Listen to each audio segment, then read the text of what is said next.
ಹುಬ್ಳಿ ಆಯಿತು. ಈಗ ಉತ್ತರ ಕನ್ನಡಕ್ಕೆ ಹೋಗೋಣ. ಉತ್ತರ ಕನ್ನಡ ಭಾಗದಲ್ಲೂ ಅಷ್ಟೇ ಗುಡುಗು ಸಹಿತ ಭಾರೀ ಮಳೆಯಾಗಿದೆ. ಅಲ್ಲೂ ಒಂದಷ್ಟು ಅವಾಂತರಗಳು ಸೃಷ್ಟಿಯಾಗಿದೆ.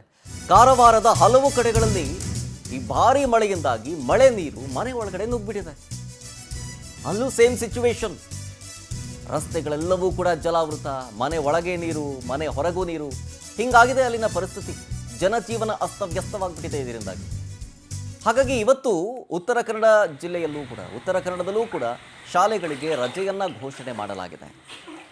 ಒಂದು ಕಡೆ ರಸ್ತೆ ತುಂಬ ನೀರು, ಓಡಾಡೋದಕ್ಕಾಗಲ್ಲ, ಮನೆ ಒಳಗಡೆ ನೀರು, ಮಲಗೋದಕ್ಕಾಗಲ್ಲ. ರಾತ್ರಿ ಇಡೀ ಪಾಪ ಅವರೂ ಅಷ್ಟೇ, ಹುಬ್ಬಳ್ಳಿಯಲ್ಲಿ ಅಷ್ಟೇ ಅಲ್ಲ, ಕಾರವಾರದಲ್ಲೂ ಅಷ್ಟೇ ಜಾಗರಣೆ ಆಗಿದೆ. ಮನೆ ಒಳಗಡೆ ತುಂಬಿಕೊಂಡಿರೋ ನೀರನ್ನು ಹೊರಗೆ ಹಾಕೋದ್ರಲ್ಲೇ ಬ್ಯುಸಿ ಆಗಿಬಿಟ್ರು ಪಾಪ. ಯಾರಿಗೆ ಹೊಣೆ ಅಂತ ಹೇಳ್ತೀರಿ, ಅಥವಾ ಯಾರಿಗೆ ಇದ್ರ ತಪ್ಪು ಅಂತ ಹೇಳ್ತೀರಿ? ಆಗಲ್ಲ. ಇದು ನೈಸರ್ಗಿಕ ಕ್ರಿಯೆ. ಅದು ಮಳೆ ಬಂದಂಥ ಸಂದರ್ಭದಲ್ಲಿ ಹೀಗೆಲ್ಲ ಅವಾಂತರಗಳಾಗುತ್ತೆ. ಬಟ್ ಅದಕ್ಕೆ ಮತ್ತೊಂದು ಕಡೆ ಪಾಲಿಕೆಯೂ ಕೂಡ ವ್ಯವಸ್ಥೆ ಮಾಡ್ಕೊಳ್ಬೇಕು. ಚರಂಡಿಯಿಂದ ಸರಾಗವಾಗಿ ನೀರು ಹರಿಯೋದಕ್ಕೆ ವ್ಯವಸ್ಥೆ ಆಗಬೇಕು, ಕ್ಲೀನ್ ಆಗಬೇಕು. ಆವಾಗವಾಗ ಕಸ ಕಡ್ಡಿಗಳು ತುಂಬ್ಕೊಂಡಿರ್ತವೆ, ಕವರ್ಗಳು ತುಂಬ್ಕೊಂಡಿರ್ತವೆ, ಅದನ್ನು ಕ್ಲೀನ್ ಮಾಡುವಂಥ ವ್ಯವಸ್ಥೆಗಳಾಗಬೇಕು. ಅದು ಸರಿಯಾದ ಟೈಮಲ್ಲಿ ಆಗಲಿಲ್ಲ ಅಂದರೆ ಹಿಂಗೆ ಅವಾಂತರಗಳಾಗ್ಬಿಡ್ತವೆ. ಮತ್ತೊಂದು ಕಡೆ ಹಳ್ಳ ಕೊಳ್ಳದಲ್ಲಿ ನೋಡೋದಿಲ್ಲ, ಲೇಔಟ್ಗಳು ಮಾಡೋದು, ಆ ಹಳ್ಳದಲ್ಲಿ ನೀರು ತುಂಬ್ಕೊಳ್ಳೋದೇ ಹೆಚ್ಚು. ಹೀಗೆ ಪರಿಸ್ಥಿತಿ ಹಿಂಗೆಲ್ಲ ಆಗಿ ಈ ಮನೆ ಒಳಗಡೆನೂ ನೀರು, ಹೊರಗಡೆನೂ ನೀರು ಅನ್ನುವಂಥ ಪರಿಸ್ಥಿತಿ ಕಾರವಾರದಲ್ಲೂ ಕೂಡ ಅಷ್ಟೇ.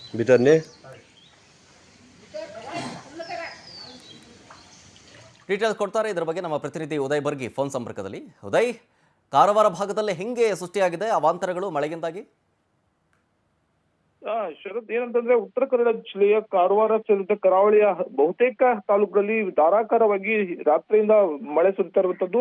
ಈ ಹಿನ್ನೆಲೆಯಲ್ಲಿ ಈಗಾಗಲೇ ಉತ್ತರ ಕನ್ನಡ ಜಿಲ್ಲೆಯ ಕರಾವಳಿ ತಾಲೂಕಿನ ಎಲ್ಲಾ ಶಾಲೆಗಳಿಗೂ ಕೂಡ ಈಗಾಗಲೇ ಜಿಲ್ಲಾಧಿಕಾರಿ ಲಕ್ಷ್ಮೀಪ್ರಿಯ ಅವರು ರಜೆಯನ್ನ ಘೋಷಣೆ ಮಾಡಿದ್ದಾರೆ. ಇನ್ನು ನಗರ ಪ್ರದೇಶದಲ್ಲಿ ಅಂದ್ರೆ ಕಾರವಾರ ನಗರ ಪ್ರದೇಶ ಮತ್ತು ಗ್ರಾಮೀಣ ಭಾಗದಲ್ಲೂ ಕೂಡ ಸಾಕಷ್ಟು ದೊಡ್ಡ ಪ್ರಮಾಣದಲ್ಲಿ ಈಗ ಪ್ರವಾಹದ ಪರಿಸ್ಥಿತಿ ಎದುರಾಗಿದೆ. ಯಾಕಂತಂದ್ರೆ ನಗರದಲ್ಲಿ ಸಾಕಷ್ಟು ಮಳಿಗೆಗಳಾಗಿರ್ಬೋದು ಅಥವಾ ಮನೆಗಳ ನಿರ್ಮಾಣಗಳಾಗಿರ್ಬೋದು, ಹೀಗೆ ಬೇರೆ ಬೇರೆ ಕಾರಣಗಳಿಂದಾಗಿ ನಗರಗಳು ಇವತ್ತು ಅಲ್ಲಿರ್ತಕ್ಕಂಥ ಬಹುತೇಕ ಚರಂಡಿಗಳು ಕೂಡ ಇವತ್ತು ಕಾಣಿಸದೇ ಇರುವಂತ ಹಿನ್ನೆಲೆಯಲ್ಲಿ ಆ ಎಲ್ಲಾ ನೀರುಗಳು ಕೂಡ ಈಗ ಆವರಿಸಿಕೊಂಡಿದೆ. ನಗರದ ಬಹುತೇಕ ಕಡೆ ನಗರದ ಒಳಭಾಗದಲ್ಲಿ ಇರ್ತಕ್ಕಂಥ ಮನೆಗಳಿಗೆ ನೀರು ನುಗ್ಗಿರುವಂತದ್ದು ಕೂಡ ಈಗಾಗಲೇ ವರದಿಯಾಗಿರುವಂತದ್ದು.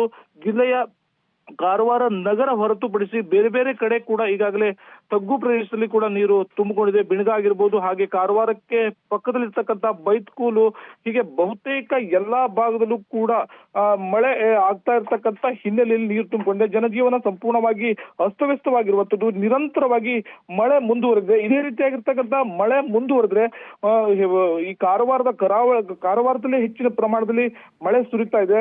ಬಹುತೇಕ ಕಡೆ ಈಗ ಸ್ವಲ್ಪ ಮಟ್ಟಿಗೆ ಮಳೆ ಇಳಿಮುಖ ಆದ್ರೂ ಕೂಡ ಕಾರವಾರದಲ್ಲಿ ಇನ್ನೂ ಕೂಡ ಮಳೆ ಹೆಚ್ಚಾಗಿದೆ. ಹೀಗಾಗಿ ಆ ಭಾಗದಲ್ಲಿ ಮತ್ತಷ್ಟು ಅವಾಂತರಗಳು ಸೃಷ್ಟಿಯಾಗುವಂತ ಸಾಧ್ಯತೆಗಳು ಎಲ್ಲ ಇರುವಂತದ್ದು. ಈಗಾಗಲೇ ಜಿಲ್ಲಾಡಳಿತ ಕೂಡ ಎಲ್ಲಾ ರೀತಿಯಾಗಿರ್ತಕ್ಕಂಥ ಸಿದ್ಧತೆಗಳನ್ನ ಕೂಡ ಮಾಡ್ಕೊಂಡಿದೆ.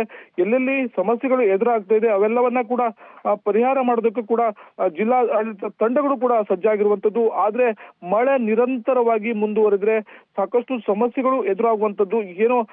ಜೂನ್ 17ರವರೆಗೂ ಕೂಡ ಜಿಲ್ಲೆಯಲ್ಲಿ ರೆಡ್ ಅಲರ್ಟ್ ಅನ್ನ ಘೋಷಣೆ ಮಾಡಲಾಗಿದೆ.